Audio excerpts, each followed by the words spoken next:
No parking ನಲ್ಲಿನ ವಾಹನಗಳ ತೆರವು ಕಾರ್ಯಾಚರಣೆ, ನಿಂತಲ್ಲೇ ನಿಂತ ವಾಹನಗಳ ತೆರವು ಕಾರ್ಯಾಚರಣೆ, ಟೋಯಿಂಗ್ ಕಾರ್ಯಕ್ಕೆ ಕೃಷ್ಣ ಭೈರೇಗೌಡರು ಚಾಲನೆಯನ್ನ ಕೊಟ್ಟಿದ್ದಾರೆ.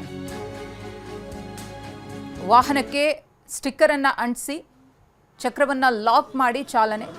ಕ್ವೀನ್ಸ್ ರಸ್ತೆಯಲ್ಲಿ ಸಾಂಕೇತಿಕವಾಗಿ ಕಾರ್ಯಾಚರಣೆ. ಸಾರ್ವಜನಿಕ ಸ್ಥಳಗಳಲ್ಲಿ ನಿಲ್ಲಿಸಿರುವಂತಹ ವಾಹನಗಳ ತೆರವು ಕಾರ್ಯಾಚರಣೆ. ವಾಹನಗಳಿಗೆ ಸ್ಟಿಕ್ಕರ್ ಅನ್ನು ಅಂಟಿಸಿ ಮಾಲೀಕರಿಗೆ 7 ದಿನಗಳ ಕಾಲ ಗಡುವನ್ನು ಕೊಡಲಾಗಿದೆ. ಮಾಲೀಕರು ಬರದಿದ್ರೆ ವಾಹನಗಳ ಬಹಿರಂಗ ಹರಾಜು ಪ್ರಕ್ರಿಯೆ ಕೂಡ ನಡೆಯುತ್ತೆ. ಈಗಾಗಲೇ ನೋಟಿಸ್ ಅನ್ನು ಅಂಟಿಸುವಂತಹ ಕಾರ್ಯವನ್ನ ಶುರು ಮಾಡಲಾಗಿದೆ. ಕೃಷ್ಣ ಭೈರೇಗೌಡರು ಸ್ಟಿಕ್ಕರ್ ಅನ್ನು ಅಂಟಿಸುವ ಮೂಲಕ ಚಾಲನೆಯನ್ನ ಕೊಟ್ಟಿದ್ದಾರೆ. ಆ ದೃಶ್ಯವನ್ನು ಕೂಡ ಗಮನಿಸ್ತಾ ಇದ್ದೀರಿ. ಸಾರ್ವಜನಿಕ ಸ್ಥಳಗಳಲ್ಲಿ ತುಂಬಾ ದಿನಗಳಿಂದ ಅನಾಥವಾಗಿ ನಿಲ್ಲಿಸಿರುವಂತಹ ವಾಹನಗಳನ್ನು ಟೋಯಿಂಗ್ ಮಾಡುವಂತಹ ಕಾರ್ಯಾಚರಣೆ ಇದು. ನೋ ಪಾರ್ಕಿಂಗ್ ಇರಬಹುದು, ಸಾರ್ವಜನಿಕ ಪ್ರದೇಶಗಳಲ್ಲಿರಬಹುದು, ಅಲ್ಲಲ್ಲಿ ನಾವು ಕಾಣ್ತೀವಿ ಒಂದಷ್ಟು ವಾಹನಗಳು ನಿಂತಲ್ಲೇ ನಿಂತಿವೆ. ಅದರ ಮಾಲೀಕರು ಯಾರು, ಅದರ ಹಿನ್ನೆಲೆ ಏನು, ಯಾವುದು ಕೂಡ ಗೊತ್ತಿಲ್ಲ. ಅಂತಹ ವಾಹನಗಳನ್ನು ತೆರವು ಮಾಡುವಂತಹ ಕೆಲಸ ಸದ್ಯಕ್ಕೆ ಇದೀಗ ಆ ಕಾರ್ಯಾಚರಣೆಗೆ ಚಾಲನೆ ಸಿಕ್ಕಿರೋದ್ರಿಂದ ಮುಂದಿನ ದಿನಗಳಲ್ಲಾದರೂ ಈ ವಾಹನಗಳಿಗೆ ಸಂಬಂಧಪಟ್ಟಂತಹ ಮಾಲೀಕರು ಬಂದು ಆ ವಾಹನಗಳನ್ನು ಅಲ್ಲಿಂದ ತೆಗೆದುಕೊಂಡು ಹೋಗ್ತಾರಾ ಕಾದ್ ನೋಡಬೇಕಿದೆ. ಒಂದು ವೇಳೆ ತೆಗೆದುಕೊಂಡು ಹೋಗದೇ ಇದ್ದರೆ ಕೊಟ್ಟಂತಹ ಗಡುವಿನ ಒಳಗಡೆ ಆ ಎಲ್ಲ ವಾಹನಗಳನ್ನು ಕೂಡ ಬಹಿರಂಗವಾಗಿ ಹರಾಜು ಪ್ರಕ್ರಿಯೆಗೆ ಒಳಪಡಿಸುವಂತಹ ಕೆಲಸವೂ ಕೂಡ ಆಗುತ್ತೆ. ನಮ್ಮ ಪ್ರತಿನಿಧಿ ಲಕ್ಷ್ಮೀ ನರಸಿಂಹ ಪ್ರತ್ಯಕ್ಷ ವರದಿ ನೀಡಿದ್ದಾರೆ, ನೋಡೋಣ.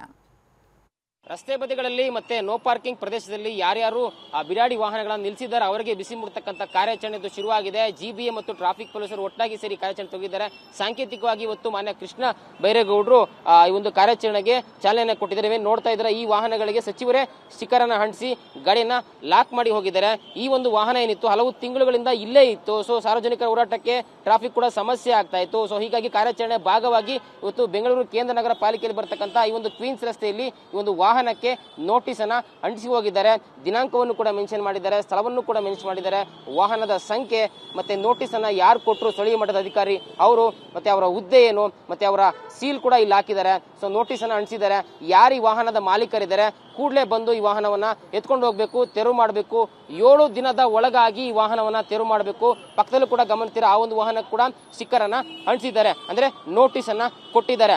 7 ದಿನದ ಒಳಗಾಗಿ ಅವರೇ ಬಂದು ಈ ವಾಹನಗಳನ್ನ ತೆರವು ಮಾಡಿಕೊಂಡು ಹೋಗ್ಬೇಕು. ಇಲ್ಲವಾದ ನಿಟ್ಟಿನಲ್ಲಿ ಟ್ರಾಫಿಕ್ ಪೊಲೀಸರ ಸಮೇತ ಬಂದು ವಾಹನವನ್ನ ಟೋಯಿಂಗ್ ಮಾಡಲಾಗುತ್ತೆ. ಸೊ ಬಳಿಕ ಅವರು ಟೋಯಿಂಗ್ ಚಾರ್ಜಸ್ ಮತ್ತೆ ಏನು ನೋ ಪಾರ್ಕಿಂಗ್ ನಿಲ್ಲಿಸಿರ್ತಕ್ಕಂಥ ದಂಡವನ್ನು ಕೂಡ ಕೊಟ್ಟು ಗಾಡಿಯನ್ನ ಬಿಡಿಸ್ಕೊಂಡು ಹೋಗ್ಬೇಕು. ಸೊ ಮತ್ತೆ ಅವರು ಬರಲಿಲ್ಲ ಅಂತಂದ್ರೆ, ಇಷ್ಟಾದ್ರೂ ಕೂಡ ಬರಲಿಲ್ಲ ಅಂತಂದ್ರೆ ಮತ್ತೆ 15 ದಿನ ಅವಕಾಶ ಕೊಟ್ಟು ಸೊ ನೋಟಿಸ್ ಕೊಟ್ಟು ಮತ್ತೆ ಈ ಒಂದು ವಾಹನಗಳನ್ನ ಬಹಿರಂಗ ಹರಾಜು ಹಾಕ್ತಕ್ಕಂಥ ಕೆಲಸವನ್ನ ಸ್ಥಳೀಯ ನಗರ ಪಾಲಿಕೆ ಹಾಗೂ ಟ್ರಾಫಿಕ್ ಪೊಲೀಸರು ಮುಂದಾಗ್ತಾರೆ. ಬೆಂಗಳೂರಿನಲ್ಲಿ ಸುಮಾರು 1500 ಈ ರೀತಿ ವಾಹನಗಳು ರಸ್ತೆ ಬದಿ ನೋ ಪಾರ್ಕಿಂಗ್ ಅಲ್ಲಿ ಗುಜರಿ ರೀತಿ, ಸ್ಕ್ರಾಪ್ ರೀತಿ ಬಿಟ್ಟೋಗಿದ್ದಾರೆ. ಸೊ ಅವುಗಳನ್ನ ತೆರವು ಮಾಡೋದಕ್ಕೆ ಇವತ್ತು ಕಾರ್ಯಾಚರಣೆ ಶುರುವಾಗಿರ್ತಕ್ಕಂಥದ್ದು.